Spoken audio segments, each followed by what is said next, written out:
Not just that, Sir Harishankar Janji, I'm just bringing in Dr. Ranganathan. Even if we look at the convoluted Places of Worship Act, which again is bad in law, because Islam does not have worship, it has only prayer. So that Places of Worship Act looks like targeting only Sanatan faith or the Sanatan practices, wherever worship happens. In that also it says that the actual original nature of that particular place as on 1947. Now, if we were to read that in conjunction with the Ram Janmabhoomi verdict, that once a place, the original nature is determined with what came there first. So, Bhojshala is a Hindu place. Good evening, Anand, and good evening to my fellow panelists. First of all, let me just say that I feel blessed truly to be sharing the stage with Hari Jainji.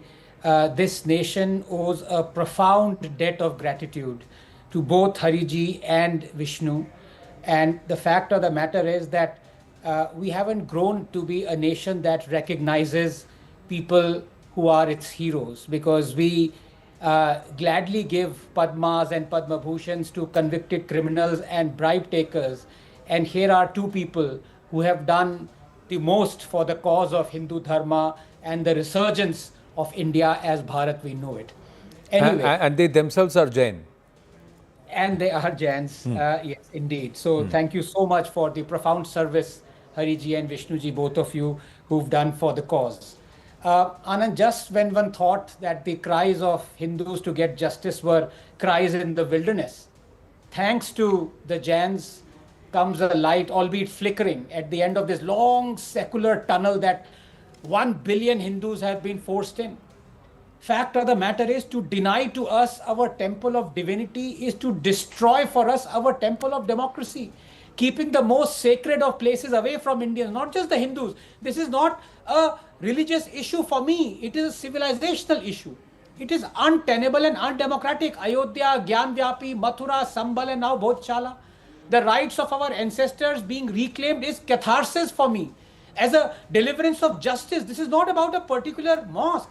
This is about a legal claim. And remember, Anand, the only friend of justice is evidence. The ASI report on Bhojshala is based on GPR, carbon dating, analysis of architectural remains, inscriptions and scriptures. It concludes that number one, the existing structure, the Kamal Maula Mosque, was constructed using materials and parts from earlier temples. Number two, the pre-existing structure dates back to the Paramara dynasty, built during the reign of Raja Bhoj and his successors, with some inscriptions referencing King Naravarman, 1094 AD. Number three, a total of 94 sculptures, no less, and sculptural fragments of Hindu gods were recovered. And number four, many sculptures, figures, and carvings show deliberate defacement. And finally, number five, inscriptions in Sanskrit and Prakrit, along with architectural and sculptural evidence, such as the origin site was a large temple complex dedicated to goddess Saraswati, serving as a hub for literary and educational activities. Look, Anand, no one is digging. One doesn't need to dig. The non-invasive surface are enough to prove existence of temples underneath. Gyanvyapi, Mathura, and now Bhojshala. Every demolished temple must be resurrected. Every shivling unearthed. Every idol reclaimed. As I said, Anand, this is all about a legal claim. The Places of Worship Act 1991 that you referenced must now be abrogated by the Modi government. What are you waiting for, Anand? The Place of Worship Act is an act, quote, to prohibit conversion of any place of worship and provide for the maintenance of the religious character of any place of worship as it existed on the 15th day of August 1947. But here is the caveat. This act does not apply to any place of worship which is an ancient and historical monument or an archaeological site or remains covered under the Amara Act. Now, it is but obvious that the Bhojshala Mosque is an ancient and historical monument. It may even be covered by the Amara Act, and therefore the Place of Worship Act should not apply to it. Point number two, very important, but here is the tragedy. A legal recourse to correct historical injustice cannot be denied in a democracy. Historical injustices that are not covered by Amara can now never be addressed unless Parliament overrides the Place of Worship Act. Quote, no place of worship usurped or built upon another place of worship shall be allowed to be used as one unless its ownership is rightfully settled in court of law, unquote. This, according to me, should be the real Place of Worship Act. As simple as that. Single sentence.